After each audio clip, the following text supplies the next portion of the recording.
and began to clear the fireplace of ashes. Was she the one? I tried to remember. It had been dark that night behind the stables. She was fatter than I recalled, and sullen with her heavy brow, but her face was sweet enough. It was worth a word. "Stay a moment," I said, when she had pulled herself up clumsily and made her way to the door. "Sit and rest your feet. I'll tell you a story." The girl stopped with a jolt. "You mean the story of the unicorn?" She was the one. I opened my mouth to answer, but the girl jumped in before me. "Does the story go on to say that the woman grows big with child and may lose her place? Is that what happens?" So that was why she was fat. I turned back to the window. "You should have taken more care." "I shouldn't have listened to you, is what I should have done. I should have shoved your tongue right up your arse. Out you go now, there's a good girl. Here." I dug into my pocket, pulled out a few coins, and threw them onto the table, to help with the baby. The girl stepped across the room and spat in my face. By the time I'd wiped the spittle from my eyes, she was gone. So were the coins. Jean le Viste came in soon after, followed by Léon le Vieux. Most patrons use a merchant like Léon to act as middleman, haggling over terms, drawing up the contract, providing initial money and materials, making sure the work gets done. I'd already had dealings with the old merchant over coats of arms painted for a chimney breast, an annunciation for the chamber of Jean le Viste's wife, and some stained glass for the chapel in their château near Lyon. Léon is much favoured by the le Vistes. I have respect for him, but I cannot like him. He is from a family that were once Jews. He makes no secret of it, but has used it to his advantage, for Jean le Viste is also from a family much changed over time. That is why he prefers Léon. They are both outsiders who have made their way in. Of course, Léon is careful to attend Mass 2 or 3 times a week at Notre-Dame, where many will see him, just as Jean le Viste takes care to act a true noble, commissioning works for his house, entertaining lavishly, bowing and scraping to his king. Léon was looking at me, smiling through his beard, as if he had spotted a monkey on my back. I turned to Jean le Viste. "Bonjour, monseigneur. You wished to see me?" I bowed so low my head throbbed.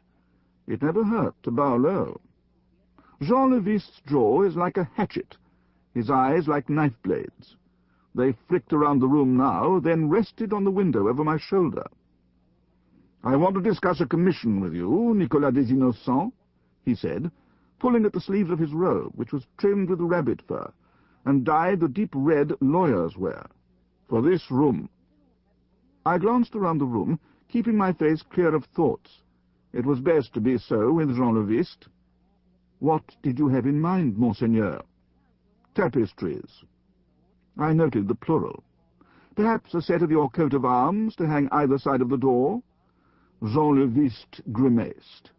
I wished I hadn't spoken. "I want tapestries to cover all of the walls."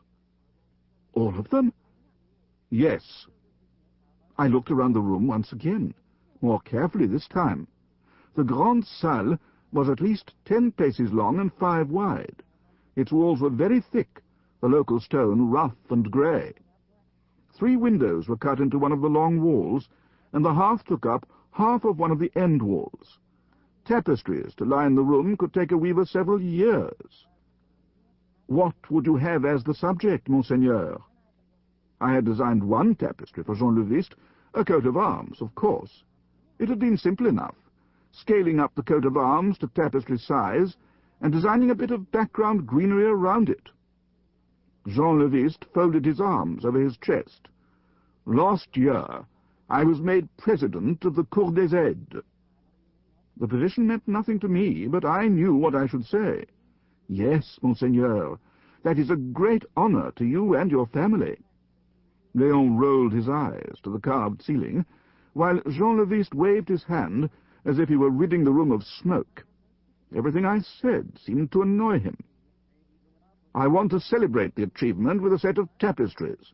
I've been saving this room for a special occasion." This time I waited. "Of course, it is essential that the family coat of arms be displayed." "Of course, monseigneur." Then Jean le Viste surprised me, but not on its own. There are already many examples of the coat of arms alone, here as well as in the rest of the house. He gestured at the arms over the door and hearth, and to some carved in the ceiling beams that I hadn't noticed before.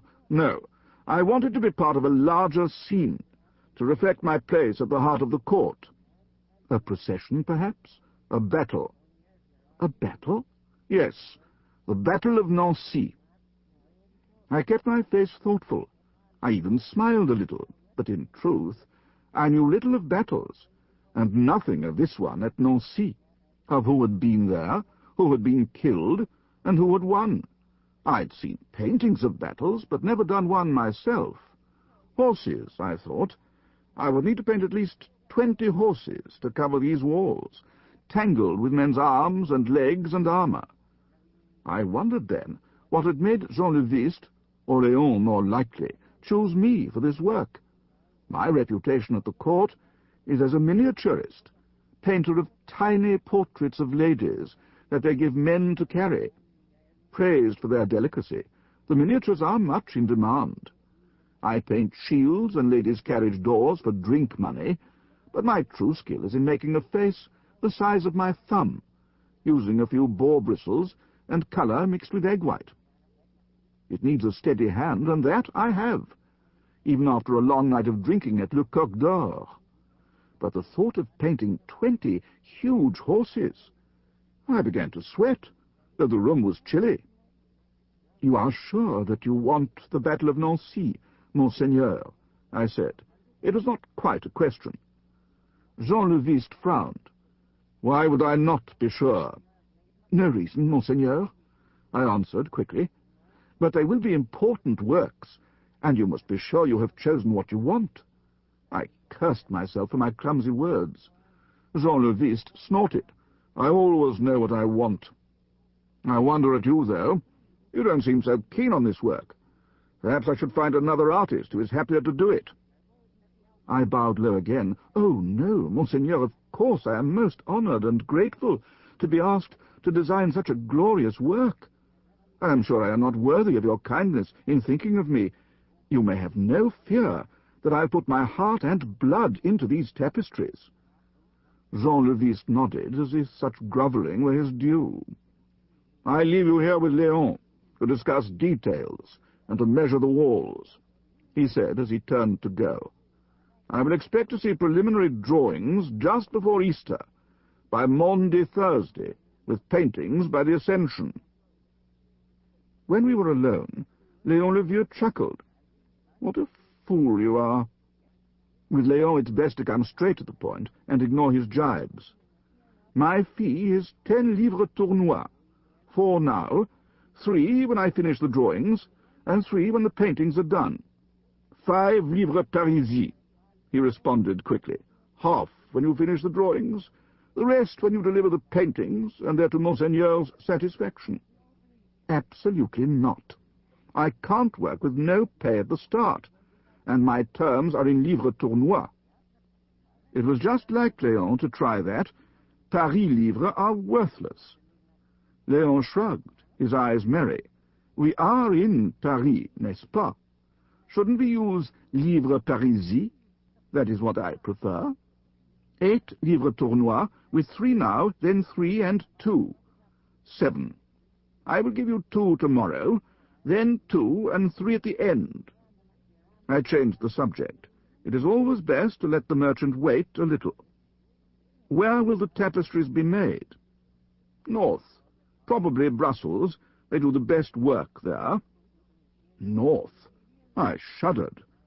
I once had business in Tournai, and hated the flat light and suspicious people so much, I vowed never to go north of Paris again.